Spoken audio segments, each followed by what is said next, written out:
we start? Yeah. I think everybody? Yeah, that's everybody. Go ahead. Hello, everyone.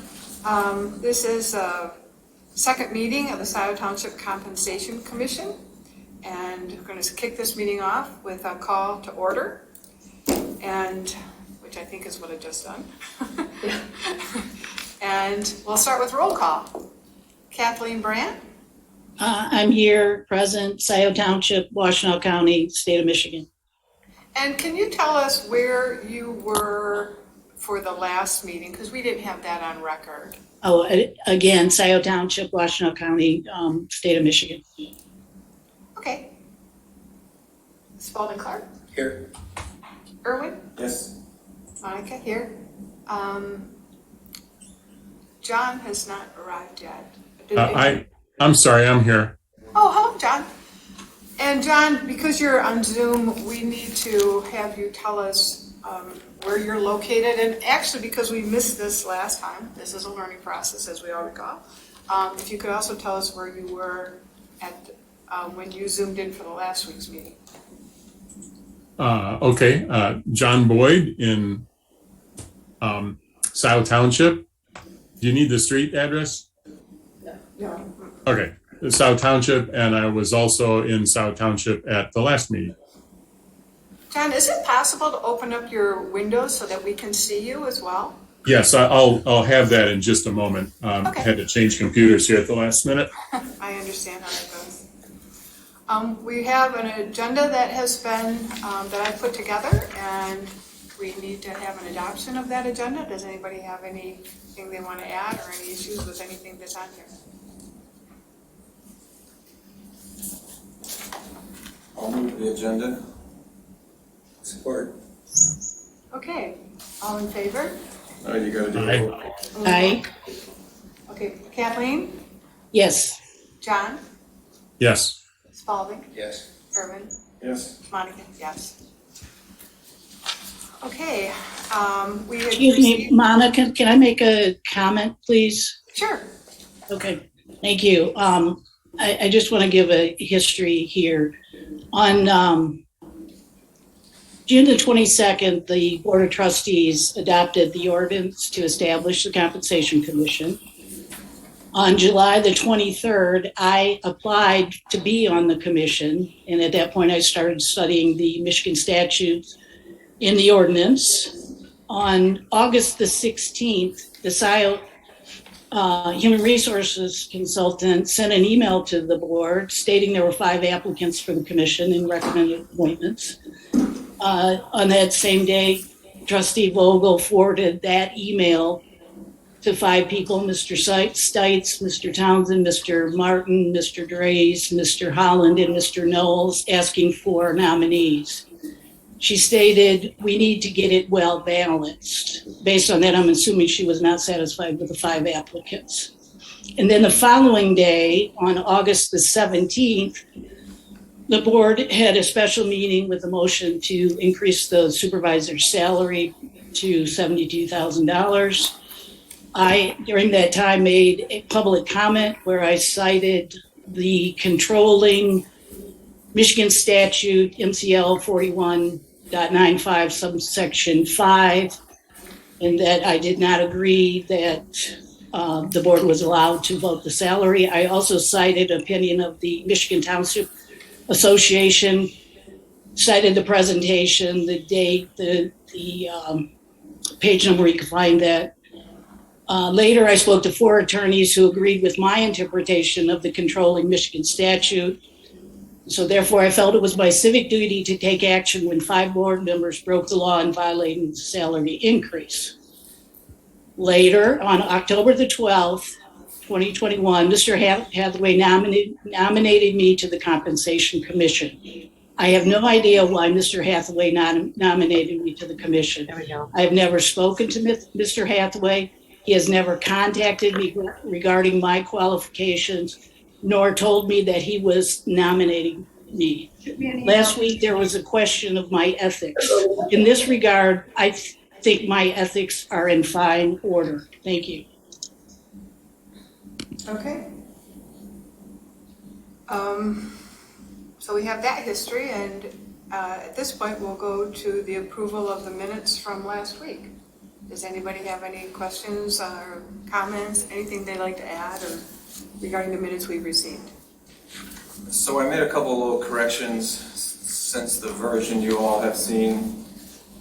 It was pointed out to me that I did not state, but by Mr. Fink, I'm glad, that I did not state that the motions were all done by that's good, by roll call. So the minutes now state after each motion, the motion carried unanimously via roll call. That is in every motion now. There was one or two little typos that I fixed as well. There was no substantive change since the version you all have seen.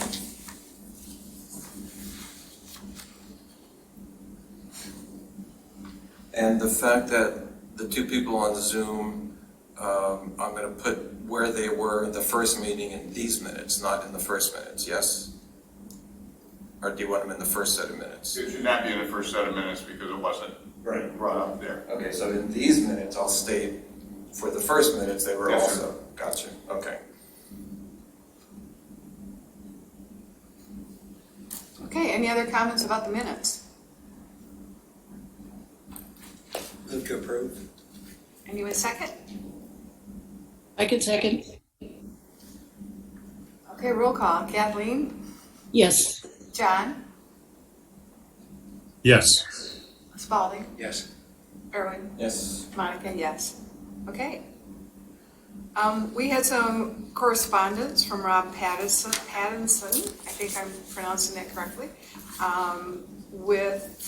who had been in last week's meeting as it made public comment and sent some additional information.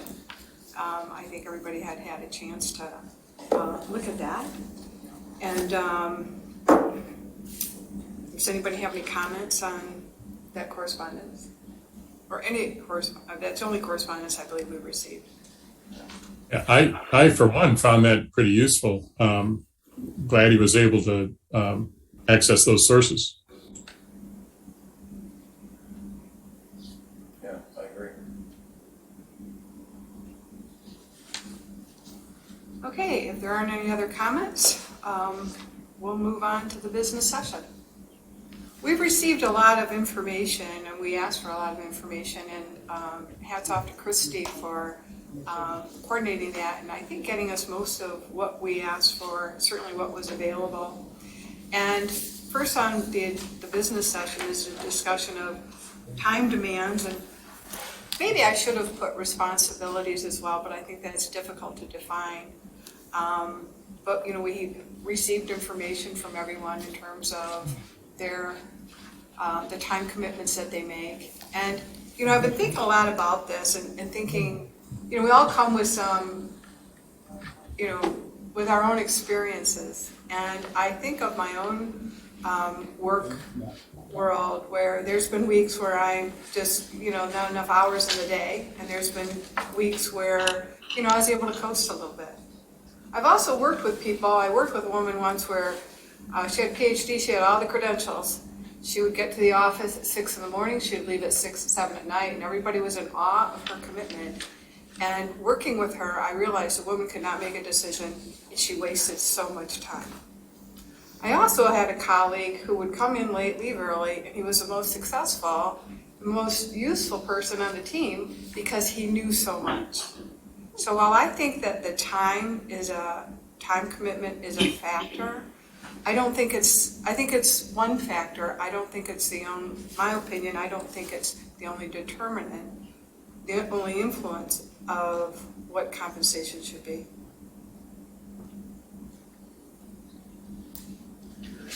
I totally agree with that. In my experience, it's not so much the hours you put in, it's what you put in the hours. And that kind of goes along with, I think, what you're saying. Yeah. So, I would make a comment on that, Monica. pardon me? I would make a comment, please. Oh, please do. Okay, the only data I was able to thoroughly analyze is the for the trustees. And I went so far as to look at the number of meetings that they attend, tallied their average weekly hours. And when you start to look at the number of meetings that they attend, and many of these are in the evening, this is a huge time commitment for them, taking out of their personal lives. For example, Trustee Corto attends 85-minute meetings. She's on at least 2 or 3 committees. Trustee Jerome attends 52, and I might have missed something with his efforts for the Washington County Broadband Coalition.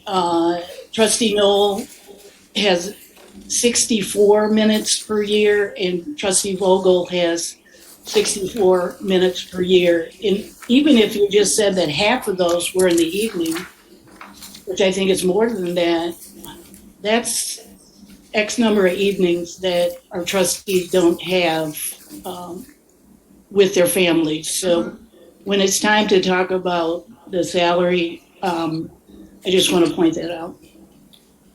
Thank you.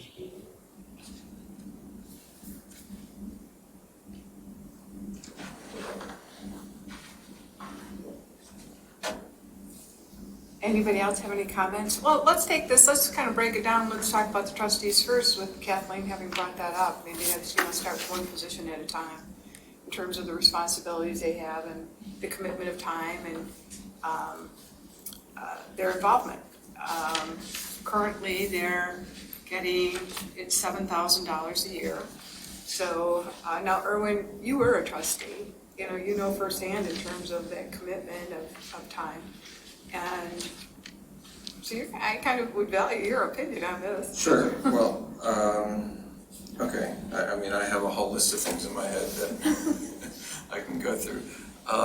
As I said on numerous occasions, acting as a trustee is basically a volunteer job.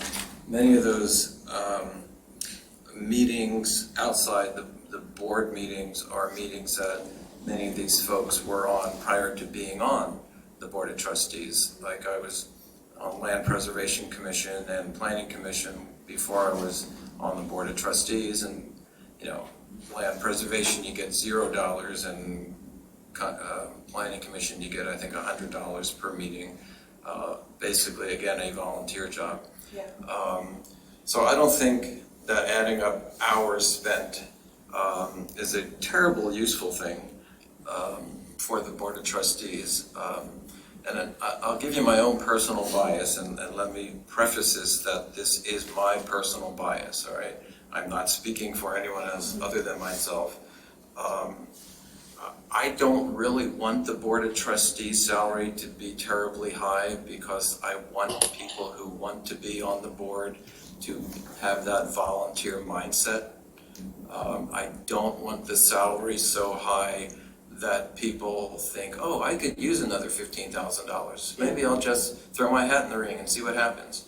Those really aren't the people that, make the best contributions. It's the long-term volunteers who have sort of worked their way up the number of meetings and time spent working for the township, or on behalf of the township, I should say. And that's historically how most people have wound up on the board.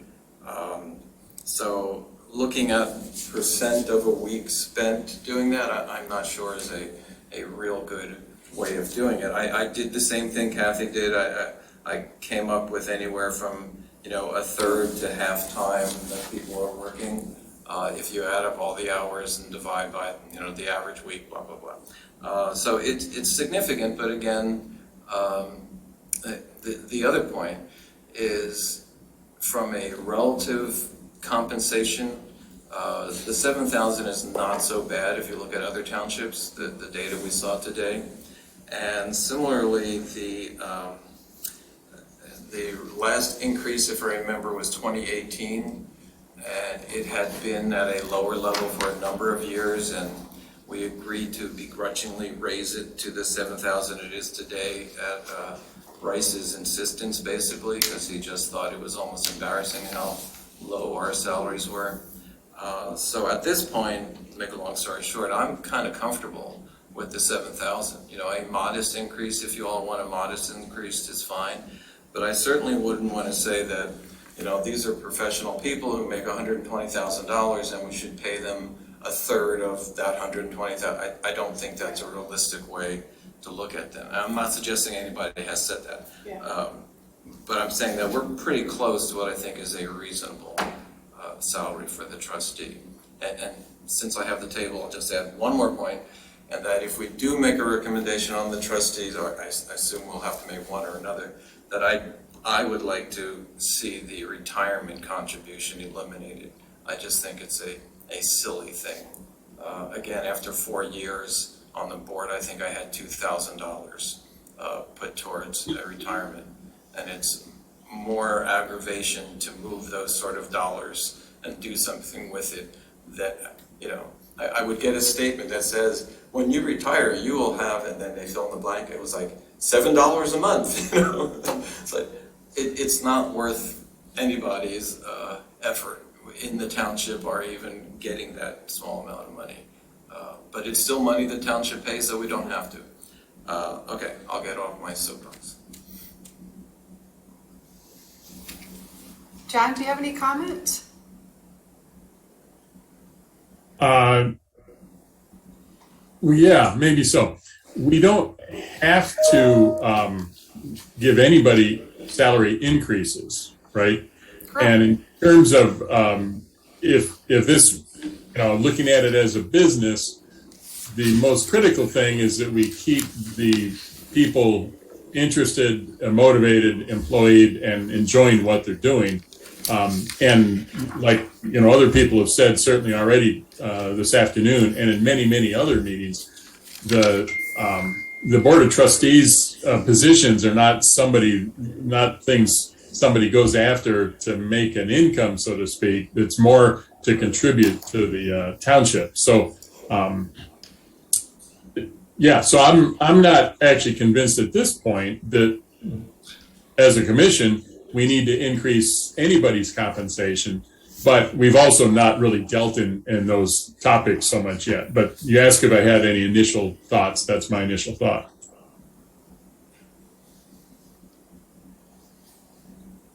Spalding, any thoughts? I'm inclined to agree with what's been said by both so far. These are not full-time jobs. They're really, at least my view of my participation in the township in the past, other than when I was here full-time, is that I was providing a service to the township that interested me, and it was not about money. So. Sure. Well, I would like to now jump in officially, if you don't mind. So I did further analysis on comparisons, and as long as the Board of Trustees had a protocol that, the Board of Trustees has a protocol that trustees must sit on at least one other commission, and most of these sit on 2 commissions. The number of meetings that they attend is 2 to 3 times as many as, I've got a list of townships here. Don't recall where I got this data, but I've got a printed sheet. And most of these townships, these folks, the trustees are in 24 meetings a year. I'm concerned about trustees getting burned out. I'm concerned about folks not feeling a sense of volunteering in the future if they're essentially working part-time. So if we looked at the hours, it was no less for everybody of 20 hours a week. That's a part-time position. And then if I also looked at salaries, which is also on this document I have, and I can share any of this with you folks. I can share you I made a little spreadsheet where I went and counted all the stuff. But if you look at these townships, it goes all the way from Brownstone, Canton, Clinton, Commerce, Huron, Macomb, Northville, Orion, Pittsfield, Redford, Van Buren, Waterford, and Ypsilanti. Except for one, they're all they're averaging in the 11, 12 one of them's $18,000 range. Brownston Township is a low liar at $2,500 per year. So my feeling is, and I didn't expect to come to this conclusion at the start of this, but when I asked them how much time they're spending, and I knew they were spending huge amounts of time, and because it's mostly their evenings, they're working a part-time job in the evening and they're getting about $5 an hour. Again, it's volunteer, but I think it's a disincentive to anybody to sign up to be a trustee. It's just too much work, too much effort. Maybe if they didn't have to be on separate committees, it would be more manageable. But it seems like a lot of effort to me. And I think not that they should get half of what a clerk or a supervisor or a trustee would get, since they're working 20 hours a week. I think a boost would be appropriate. And I also looked at what if we did boost it, what's the incremental value to the township? So if I took the number of hours that they're working, annualized it, let's say that we gave them a base rate of $14 an hour, which is what our firefighters make, that would boost them up to $14,000 per year.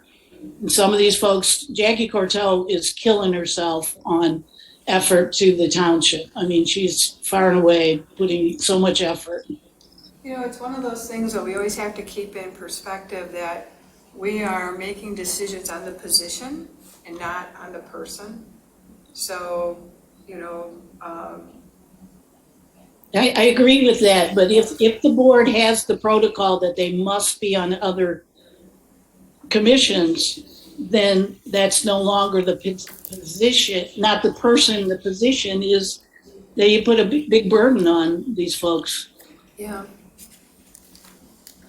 Was that always the protocol, Erwin, that you had to be on multiple committees? It was strongly encouraged, but I don't think there's a policy per se. Spalding, do you know? Not that I know of. Yeah, most of the time, the people, well, I don't know about most of the time. In my experience, I'll put it in that perspective.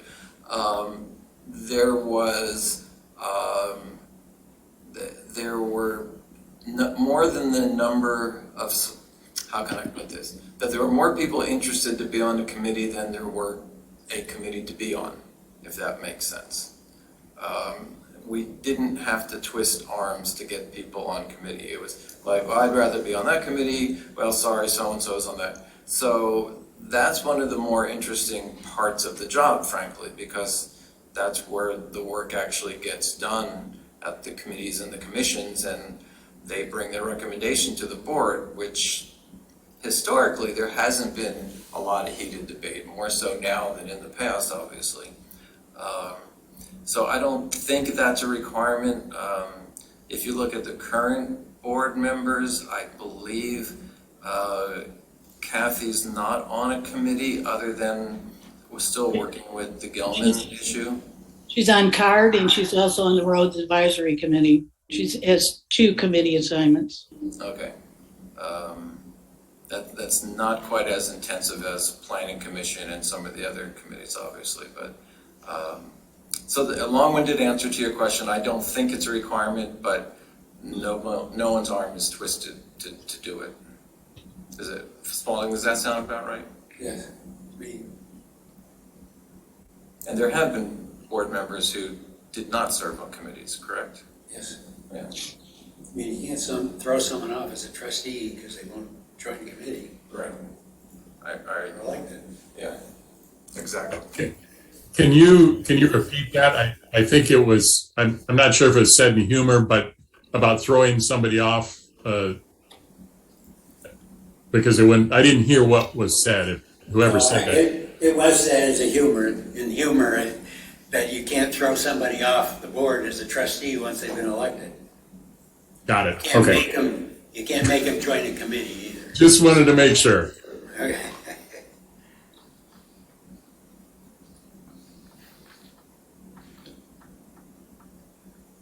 Any other comments regarding my thoughts on it? I think that I certainly am on board with you, Erwin, in your thoughts of you want people to be on this, you want people to be altruistically, you want people to want to be on the board because they want to be, a part of Scio Township, and in terms of having a vision for Scio Township and making it all that it can be. It takes time, it certainly takes a commitment. But I also am in agreement that I've known people at different times where, they talked about running for positions because of, they were, like you said, they could use an extra $10,000 or $15,000 a year or something along those lines. And so I think that it's something where in terms of that balance of recognizing people's efforts, which I think that recognition comes in a lot of different ways. Being a public figure certainly is one of them. If people didn't have an interest in being in a public, in a public place or a public fishbowl, as such, they wouldn't be running for public office. But $14,000 a year, Kathleen, to your thoughts of your comments and information you've gotten from others, I know of a couple townships where they really are quite generous, and I've thought too much so. So I could support a small increase. I'm not on board with doubling it by any means. I think if we were making an increase, these things are a process. This is our first rodeo here with the five of us coming together to make these recommendations. And this is for a 2-year period of time to say I could support increasing it $500 to $1,000 for the trustees. But I'd have a tough time going more than that, just in part also too respecting the history of what has been and what has worked for the most part. I'm not comfortable being the person who wants to mix that up. And if you look at what David provided us from the Michigan Townships Association, our board salaries in the 97th percentile already. If I'm reading this correctly, this is Erwin, I haven't had a chance to review that very closely, but is that for all board members, including trustees? That's just the trustees. Just the trustees? Yeah. Each position is rated separately. And this is a filter that's basically for the smaller townships, but Scio actually falls within that because there are some very large townships in this state. But of this filtered group, as he calls it, we're in the 97th percentile of annual salary board of trustee. And let me look at the other, the unfiltered.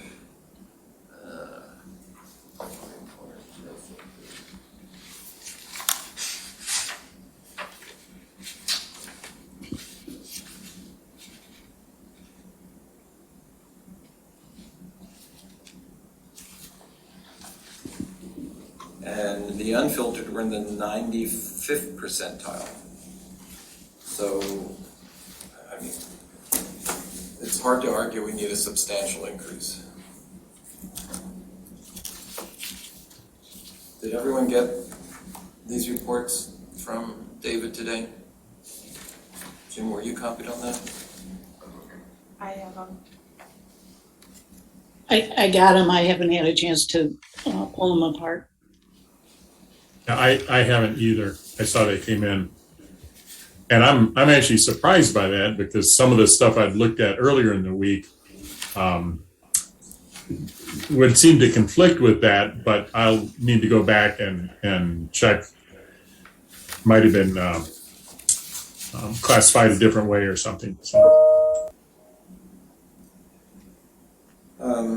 Well, Madam Chair, can I make a suggestion? Please do. Perhaps we should, we sort of have a general understanding where each of us stand. Let's not make a motion now until everyone has fully analyzed these data. Okay. And we can come back next Friday. Right. And hopefully just do that rather quickly. I think that's good. I was thinking that we'd have a discussion on each of the positions, and that next week after, kind of put our cards on the table, if you will, in terms of what our thoughts are at this point in time. As you said, Erwin, pull some other things apart, look at some other, if there's other information, dig down into it. And then next week, get down to what's our recommendation, taking a poll on where we're at. Okay. So I think we've covered, Sorry? Did you say David sent this to you today? I thought Yeah. I forwarded it to you. It came to the, Came to the compensation. I copied commission. everything, so maybe I just missed it. It was 10:40 a.m. today from David Rowley. You're getting the mail that goes to the compensation commission, yeah? It should be, yeah. well, I'll make sure that I forward it to you even before we leave here. So with that, I believe that we've covered everything for the trustees. Is everybody comfortable with the trustee conversation? Or is there more to add? Just, can I get a little feedback on the idea of not giving the retirement? What do people think about that? I don't think that we're in a position to make that. You determine the salaries, you don't determine any benefits or any per meeting payments that they might get or anything else. You But we just can make a determine the salary. recommendation, you said. You can make recommendations. Well, that's all I'm talking about.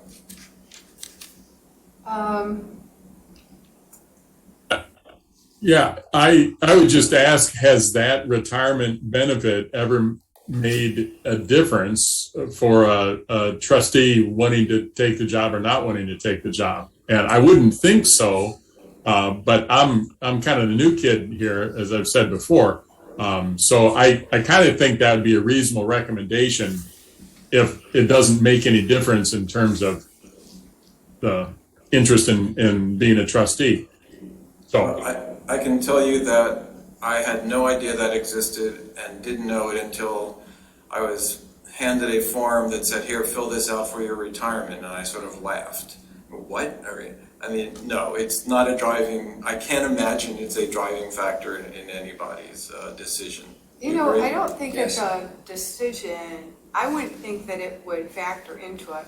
However, I do look at that as that's something somebody's getting now.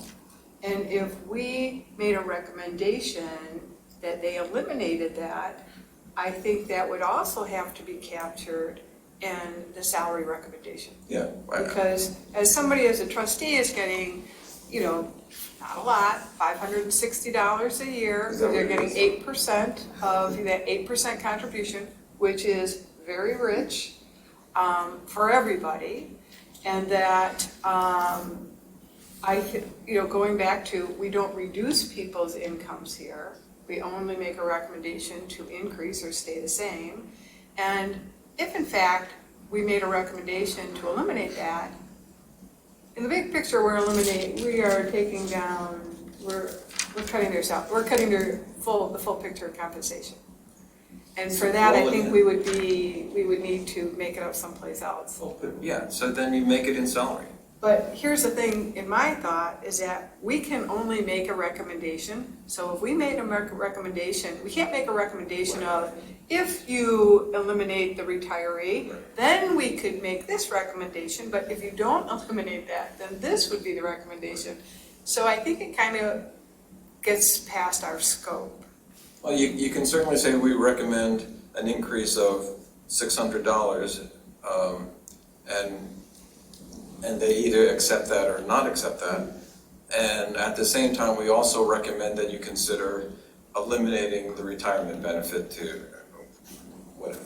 I mean, it's two separate things. Am I saying that right, Jim? Okay. But the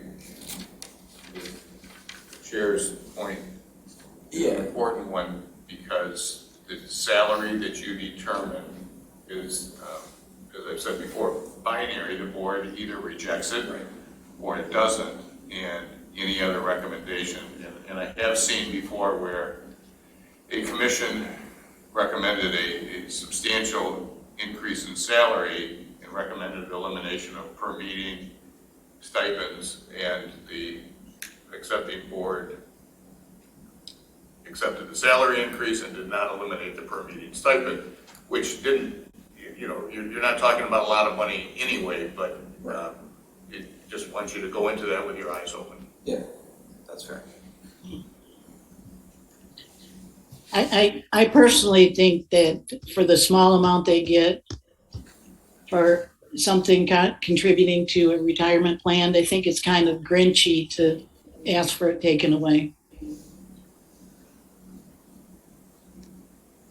I think benefits are a bigger picture in terms of, you're talking about benefits, and I think it's difficult to say this position shouldn't get that when maybe you need and I'm not into big government here, but I think, having somebody review benefits just as they review compensation, because benefits, there's a lot of money being spent there.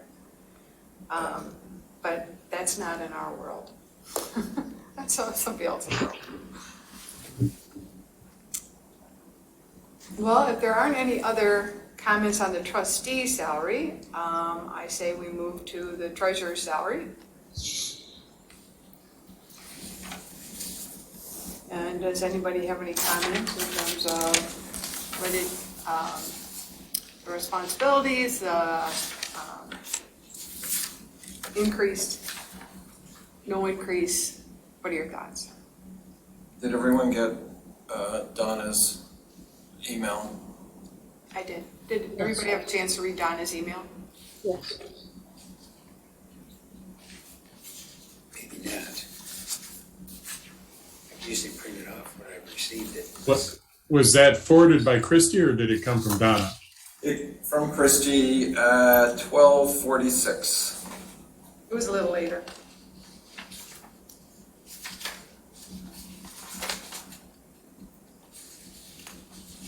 Well, then come see me and I'll give you whatever you need before you go. Okay.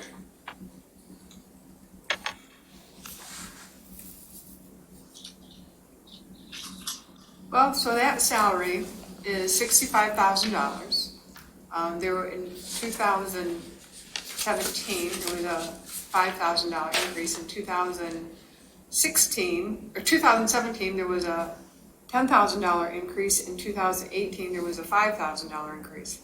I believe the increase in 2016, and I don't know for sure, but I believe that was the first increase since 2005.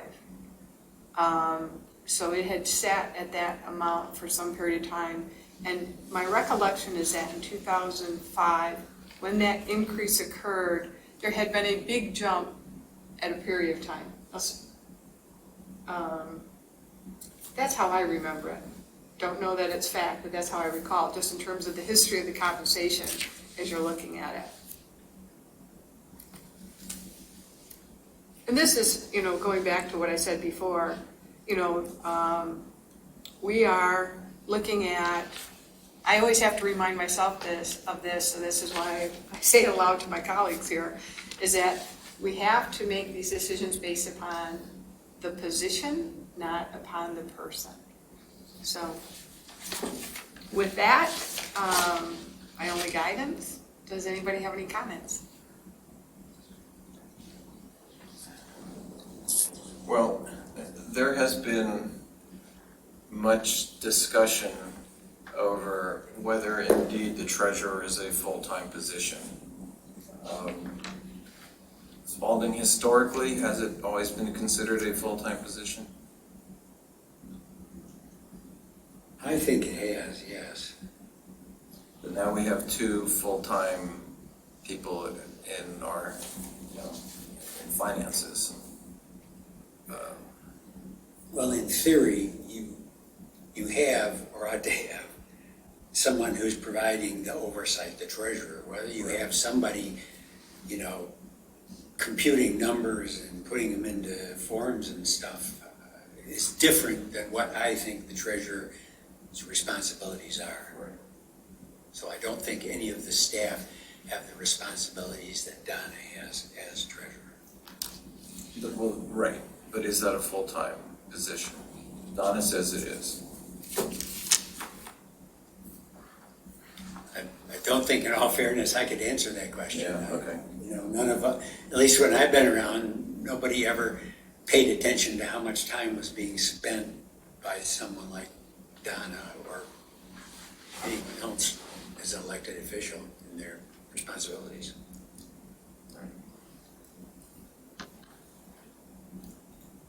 I kind of find this role challenging because in a normal, management determining salaries role, you can look at the individual performance and then look at the marketplace. The thing we're doing here where we don't have, performance feedback from the individuals, and now there are two different people handling the accounting, that, for a smaller township might be a half-time position. It's challenging to know based on the information we have here. So getting back to one of the comments, what is the title of her associate, the other person we have now? Well, they don't report to her, actually. They No, there's a new change with that. Erwin. there's a new what? There's a new change for that. The board just authorized Sandy Engler to work full-time for Ghana, and half of that was a deputy treasurer position, and I'm not sure what the duties are for the other half. That was what I was looking for. Thank you, Kathleen. I mean, that's very fresh. Yeah.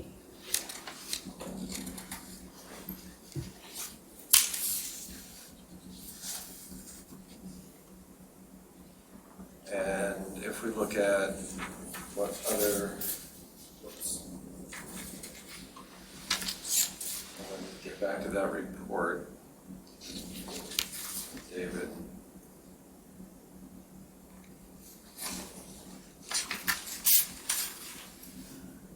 So as a treasurer, we're in the 97th percentile. Supervisor, clerk, treasurer, yeah. Yeah, 75 percentile is 43. And so we're at 65.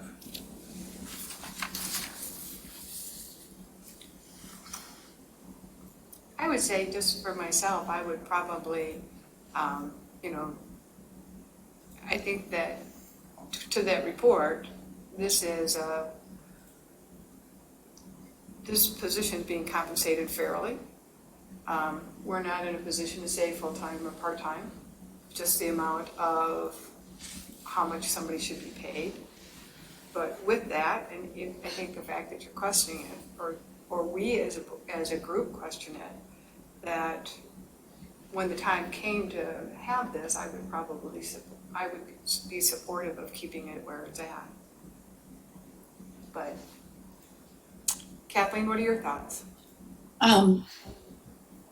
Well, there was another point that I see other commissions address, and that's cost of living increase, or they look at inflation. So for all of the board members, I would want if we do increases, I would just want them to be fairly applied across all positions. I'm sorry. No, that's just what I was thinking. If there is an inkling to raise, then I just think it should be for. Hi there. Rita, you're on the. Doing fine. Mute your line. Rita, can you mute yourself? Speech this week? Christy, can you mute? Yeah, right. That's what I thought. Yeah. Let me put in my left hearing. Which, Then which one are we muting? Freuda, Okay. Today, thank you. She's here. One of the things in terms, as I look at this, is that we have, as the township, has given some substantial increases. So that 2016 to 2017, as I said, I think that had sat in that spot for probably 10 years, and then a $10,000 pop. You know, that's a 20% raise. You could say over 10 years, that would be 2% a year. And then the last raise of $5,000. It seems the history has been that when we give raises, the raises are substantial. And I don't know if that's something where, just kind of in terms of going to that cost of living, at some point you max out. This is what, I have people say to me, I'm worth more, I've done more than this, but at the same time, if you can have somebody else come in and do it for a certain amount of money, and going back to, this is a public service job. So I have mixed, I don't think the $65,000 is out of line, but I certainly am respectful of the fact that not everybody thinks the way I do. How long has Donna been with the township in this position? A long time. Upwards of 30 years, I believe. Sounds Oh, about goodness. right.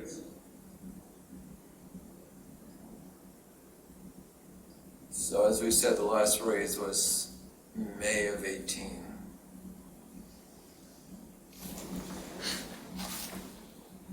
Yeah, was the $5,000 raise?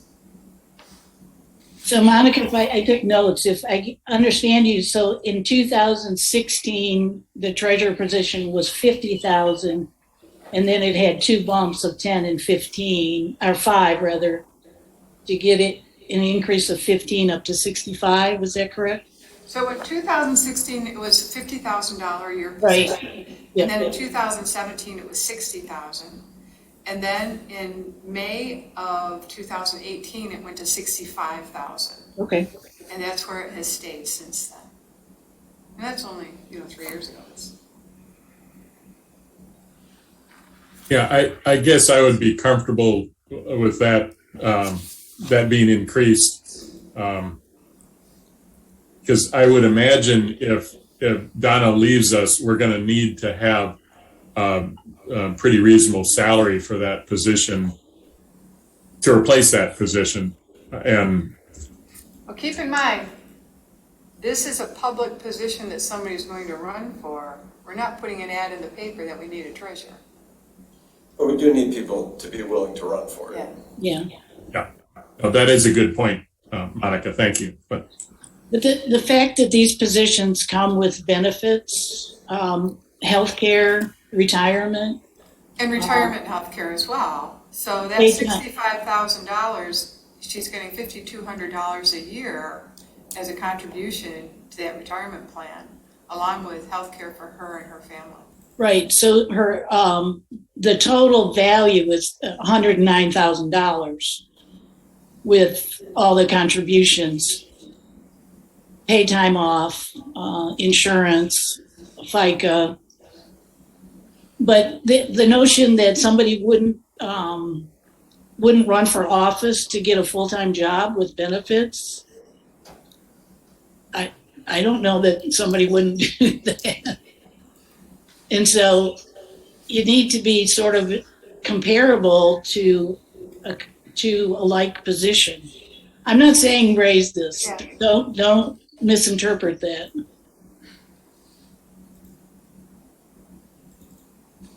Well, today we're talking about, evaluating the positions and how much money they're making. This isn't a day to take the vote. Does anybody else have any other comments about the treasurer position?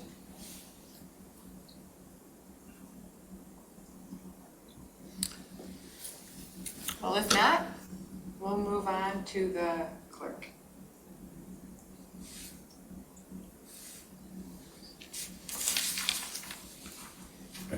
Actually, let me ask, and this is relevant to the clerk and the treasurer.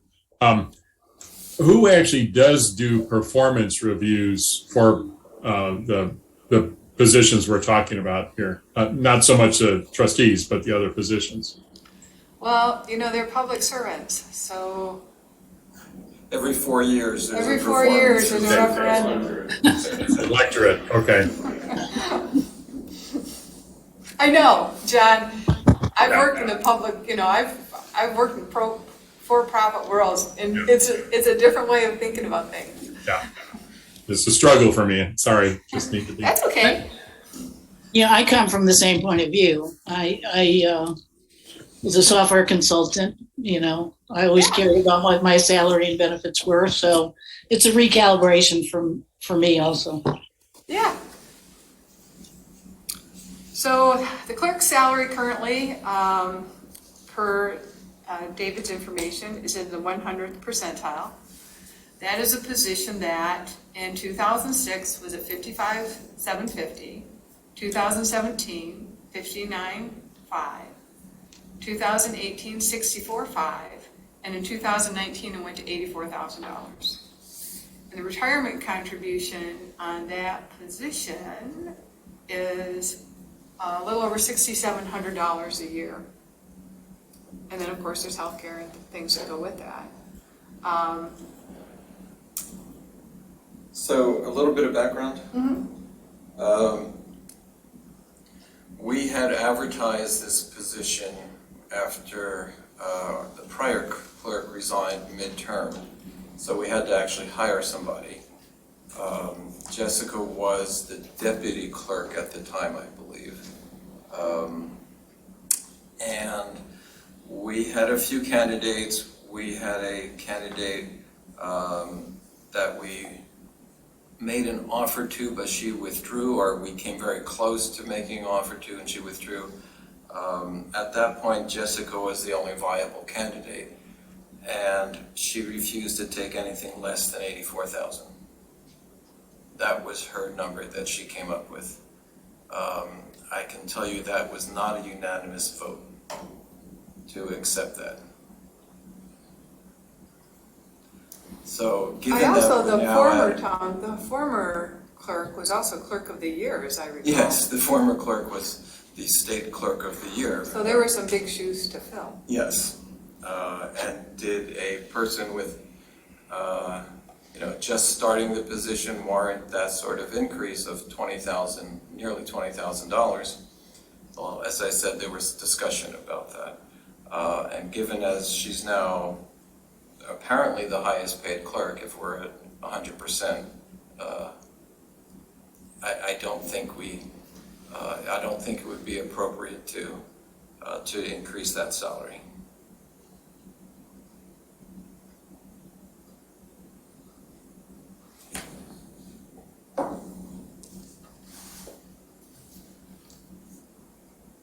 Anybody else have any other comments? Erwin, I'm just curious, the previous clerk resigned, I think you said. How can you go about doing a hiring process for elected official? Is that simply because the position was open and that it would last for as long until the next election? Is that how that worked? Okay. Yes. Yeah, any open, Jim, correct me if I'm wrong, but any open position on the board is filled by the board until the next election?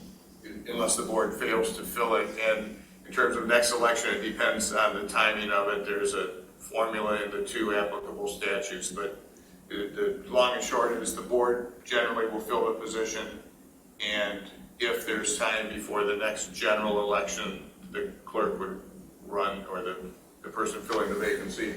So for example, if Clerk Flintoff were to resign today and the board filled the position in January, that person would run in the 2022 election to complete the remainder of the term. Right. So it's a matter of when the vacancy occurs as to what election it comes up in. Nancy retired more than halfway through her term, so Jessica didn't have to run for election until 2020, yeah. Last year. Last year, yeah. Erwin, do you recall what the offer was to the temporary, the person you solicited? Not exactly, but it was in the 60s, I'm pretty sure. My understanding is that she had been offered another position, which was why she withdrew her name. The other candidate, Yeah. yes. Yeah. Well, that's why I was asking.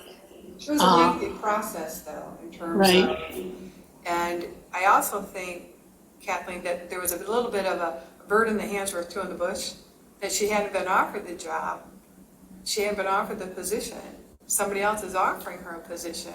And she, so she didn't want to turn that down on maybe I'll get So this job. She withdrew before we made the offer? Is that what you recall? Yeah. Okay. I didn't recall which came first. Yeah, I think that there was, some conversation around it, but there wasn't an offer made, and, she had another offer that was made to her, and Right. she didn't want to turn it down and then not be offered this position. So, it's never as cut and dried as we'd like to think it is.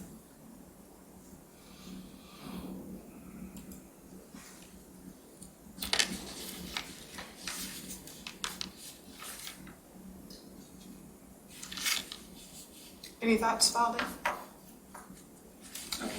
John, any thoughts from you? Yeah, I guess I want to recheck the what if she's really the highest paid clerk in the state. But obviously, if that's the situation, I'm certainly okay not suggesting a increase in that dollar amount. Yeah, I think I would agree with, the points I think where we're all coming from on that it's wages and benefits in this particular position, are quite attractive at this time, and, we'll make a vote next week, but I would support keeping things just as they are. Well, no other comments, I'll move on to the supervisor position. And one of the things where, Jim, just a little direction from you on this is that I know in the last couple of years that there's been full-time, part-time supervisor. And as we look at this position to make a recommendation, is this something where we can make a recommendation kind of twofold? In that whether it would be we are not in a position to say this should be a full-time or a part-time position. That is not our role. But what we would compensate somebody for full-time versus what we would compensate them for part-time would be different. And it's something, can we say, for a full-time supervisor, we recommend this. For a part-time supervisor, we recommend that. Is that possible for us to do that? You determine one salary for the office. Jim, that is not the answer I wanted. Ask it another way. You're not playing nice in the sandbox here. Because it seems to be a little bit of a moving situation, and that makes it a little challenging, kind of as I thought about it, at least for me. Well, I'd be inclined to think that based on what's going on now in the township with a full-time supervisor, with a full-time officer, Yeah. manager, and I would say I'd consider it to be a part-time position. It's like the treasurer, she's working full-time, but in my opinion, the supervisor doesn't need to work full-time. They can come in full-time. Well, having been in that position, I think you have a qualified opinion. So I'd say if you're looking for a number, I would come up with one for someone who isn't working full-time. Kathleen, your thoughts on that? Full-time, part-time? Well, first of all, like I said, we're just making it for the position. I was just asking, if we had any, if this then that on it. Right. Regarding what it should be, we can't rule on that. The board voted on that, what the time should be. doesn't mean that I agree with that. I just see our hands are tied. Now, once again, this discussion might be, or the answers to this might be totally obvious to most of the people here, but they're not to me. So we have something in process now where there may be a recall that would just affect the individual, not the position, right? Correct. But is there also a lawsuit? And what is that lawsuit? Does that have the same impact or not impact? Because isn't there a lawsuit against the township because they made it full-time? Jim, can you respond to that? There is a lawsuit pending.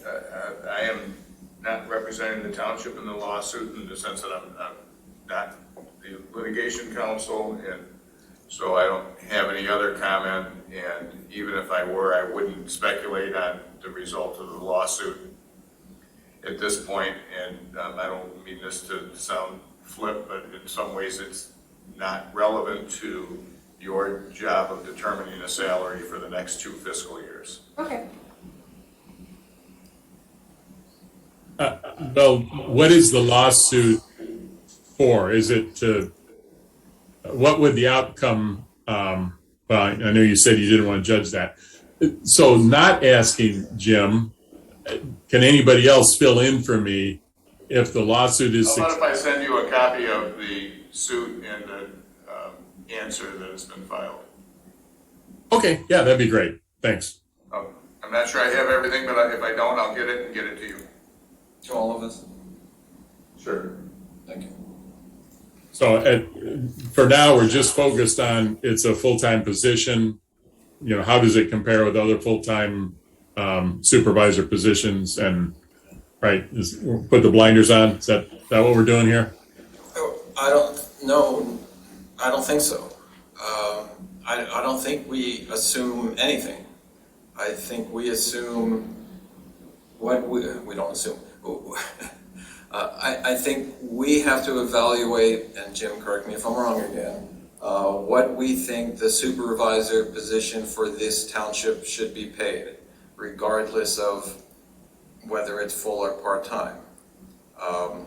Based on our recommendation, one could infer whether we think it's full or part-time. But that's the only thing we should be considering. Don't assume because someone says it's full-time that it is indeed full-time. Did I state that correctly enough, Jim? I'm getting nods if you can't see him nodding. All right, then I'm confused because I thought we okay. In terms of the actual statute, it says we can't reduce that unless the duties of the office have been diminished. And I think that's where we're talking about if it went to half-time or part-time, then the duties would be diminished. And the official consents to the reduction. Okay. So, well, let me be specific. There are 2 times the supervisor's salary has been changed. And the first time was January of 2020. This is shortly after the manager had left on medical leave and then retired. And Jack Knowles at the time was basically doing both jobs. So the board passed a resolution to provide a stipend of $32.50 per month to the supervisor for additional duties performed, extending to and terminating 30 calendar days after a new manager is onboarded. So the board at that time was quite specific that this was not a salary change. This was basically paying for additional duties performed by someone in lieu of having a township manager. The most recent change simply assumed, well, I don't have it in front of me, unfortunately, but it simply changed the salary. And from 36 to 72? It's 72, so that was a blanket, we're changing your salary, it wasn't connected to the added responsibilities of not having a supervisor. And I have it here somewhere, but the wherefores, or the whereas, not the wherefores, the whereases in the resolution said, because there's no manager, this has become a full-time job. So now, getting back to what Jonathan was saying, there is a full-time manager now, or a full-time administrator. So you could very easily interpret that supervisor job is now changed. Is that a reasonable legal interpretation, Jim? First I'd like to hear Jim.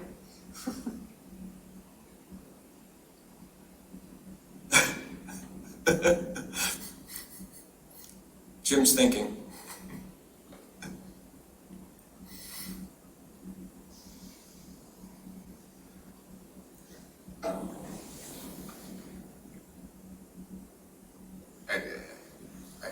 Again, I don't want this to sound flip. Right. The commission has the ability to process any information and make any inferences or conclusions that it wants. In the end, you are going to determine salaries for the 4 offices, trustee and the 3 elected people, and whatever you use as input to get there, once you make that determination, doesn't make any difference from that point forward in the sense of what your assignment is to determine the salaries. So this salary for the supervisor is $72,000, and that's all we've got to work with. That we're either going to leave it the same or we're going to increase it. Those are really our 2 options, correct? No, you can set it at whatever you want, and it wouldn't have much practical effect in this case, although remember, there's a lawsuit that I don't care to discuss with you today. Correct, that's fine. But that could affect it, but if you and the next compensation commission, which will include most of you, were to set a salary lower than it is now, it's possible that that would ultimately become the salary for the supervisor or for any of the other positions. In 2024. 2020. Yes. November of 2024. Right. It couldn't, yeah. So we can't, if they accept our recommendation. Determination. And the reason I keep making that point is it's not a recommendation. Oh, okay. All right. You are making the decision, and the board either rejects it on a 2/3 vote or accepts it, or if they vote 4-3 against, or they vote to reject it 4-3, then it still becomes the salary. And so it's more than a recommendation. Okay. So And the other reason I use the word determination is because that's what the statute uses. okay. So if we make this determination and they indeed do accept it, let's say the determination is to go back to a lower number. That would not come into effect until 2024 if it's accepted.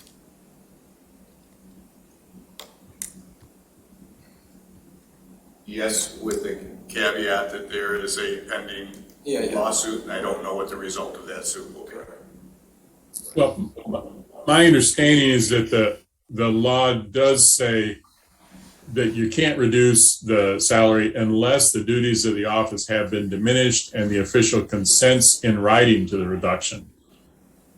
So in theory, if we all agree that it's a part-time position, including the supervisor agrees it's a part-time position, then the duties of the office would have been diminished and the person could consent to the reduction. So with that in mind, with now having the township manager, an employee as a township manager in place, I'm much more comfortable thinking in terms of recommending the future compensation be reduced from 72,000, assuming that it would be back to a part-time position. I just want to point something out, just so that you don't think that my silence was an affirmation. I think that Commissioner Boyd is reading that section about reduction of salary from section 2, and you are making of 41.95, and that's about an official appointed to fill a vacancy, and this board is operating under subsection 4 of that statute. And I'll point out that subsection 7 says the salary of an elected official shall not be decreased during the official's term of office. Without any statement about whether they agree or not. The statement about agreeing is in subsection 2, which is about someone who's appointed to fill a vacancy. Okay, thank you for that clarification. Sorry to Thanks. confuse. So I just didn't want you to go away with a misunderstanding of what you had read.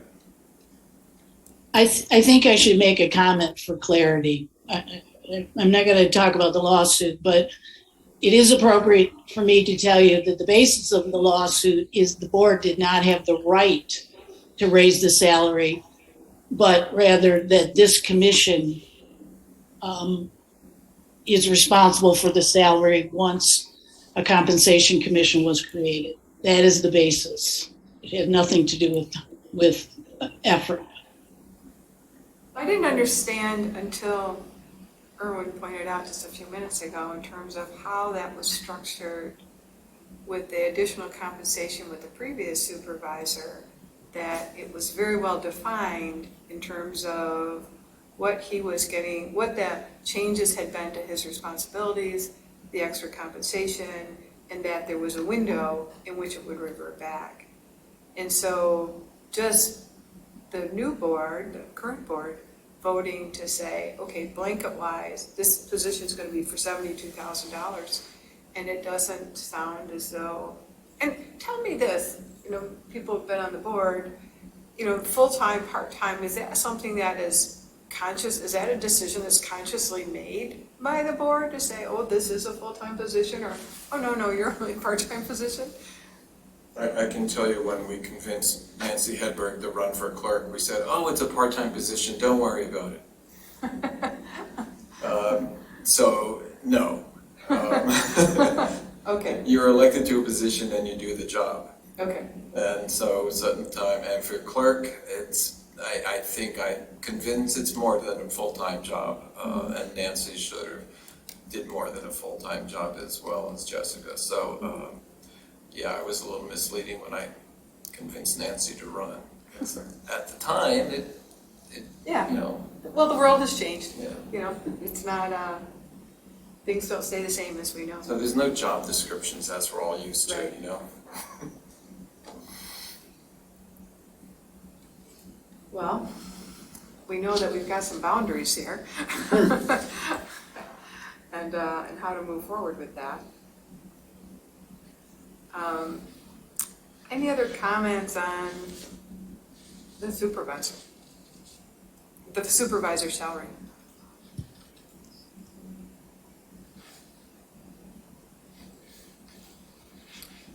Well, we certainly have some things to think about. We've gotten some good information to reference. Always, again, recognizing that, these are for the positions, not the people. And that next week, hopefully we'll come together and be able to take that vote and be able to do what's in the best interest of the township.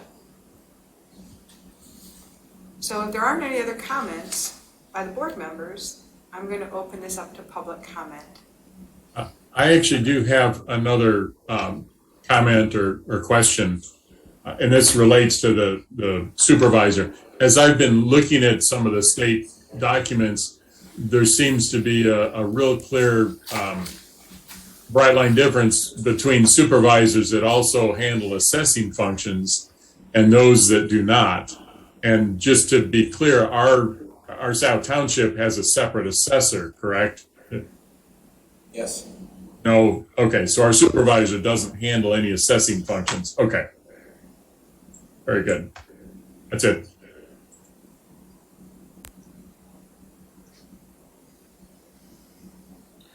Okay, well, with that, I'm going to open it up to public comment. Oh, wait a minute, hold on. So if we look at the agenda, just because I have to write something in the Yeah. minutes. Okay, sure. I'm going to, I've captured under F1, this discussion about the position. Under F2, I'm simply, which is review of compensation benefits of other townships, I'm going to say review late and will be, all the commissioners will review in detail prior to the next meeting, so no further discussion was held, something like that. Yes. And then under F3, that is basically for folks, or for the commissioners to review on their own and, for whatever they use that data for, right? We're not going to have a discussion on that per se. That's a question, not a comment. I think that they've kind of run in together, 2 and 3. We've talked about other townships. We haven't, we've gotten the information in terms of where we are, what percentile, what have you. Kathleen, and you've put together a spreadsheet, which I think you're going to share with us just in terms of what other townships have had. And I think that that's difficult too, because different townships, responsibilities and just the makeup of those townships, trying to, the apples and apples, but I think it's good information to have. Monica, I haven't done that I've only done that for trustees. Oh, okay, never mind then. So I misread that. So number 3, you're talking about officials, not employees, not Correct. staff. Okay, fine. So then I'll just say that discussion, that F1 and F3 were discussed at the same time. Yes, I think that's good. Capture all that. Okay. I think I would make one more comment. In my research, I talked about comparing like to like, and I tried to look at townships that similar population, similar property value, general law township. So one that I thought was a good reference point is Grosse Ile. Their general law, they have roughly half the population, half the square miles, and half the property tax. So in that regard, if they were double, they were fairly close. And what I found was that there's different ideas about staffing. So in Grosse Ile, it seems like their idea of elected officials is that they are less involved and they have higher staffs. So they have more full-time employees. So it's how do you compare if one philosophy says you have less input from elected officials and more input from hired professionals? So I hit a roadblock with that. I didn't know how to reconcile it. Well, it's not easy to make those comparisons, that's for Right. sure. Getting the information and making those apples to apples comparison, I don't even know if it's possible. Going back to Erwin, your comment on, we do have the information for all of the employees, and that was something that we asked for. Right. I think it's useful to have it. But going back to, we only have input on 7 people, 4 positions. Right, but we're not going to discuss that here unless somebody specifically has a point to make about it. Yes. Okay, fine. Okay, I'm done. Okay, any guidance you give me, bring it on.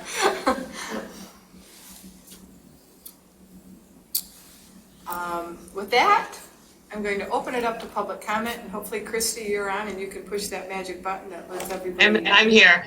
Great. I see no hands raised yet, and I don't think there's anybody physically in the room. there's more exciting things to do on a Friday afternoon, then how can that be? Can't imagine what that could be. I see no hands raised.